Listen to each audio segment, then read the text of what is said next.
Ngayong holiday season, muling pinaaalalahanan ng Bureau of Fire Protection Mimaropa ang bawat isa na maging ligtas at umiwas sa paputok. Kailangan po mag-ingat at saka gumamit ng mga malalakas na paputok. Pagkain na lang ang aming ginagawa ang bilhin para makaiwas nga sa mga gayang sakuna. Ang bawat pamilya ay may kanya-kanyang plano tuwing Pasko at Bagong Taon. Pagsama-sama lang po sa pagkain. May balak din po kami sa mga outreach program.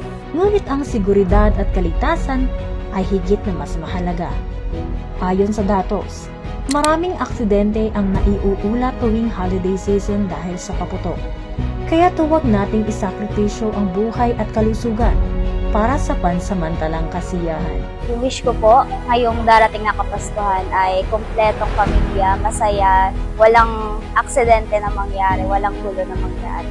Hinahangad namin na mas maraming Pilipino ang maging responsable at maingat upang ang holiday ay maging masaya at ligtas para sa lahat. Iwas paputok, iwas aksidente, at protektahan ang buhay ng bawat isa. Maging handa, maging ligtas. Mula sa Bureau of Fire Protection Mimaropa, maligayang Pasko po at manigong Bagong Taon.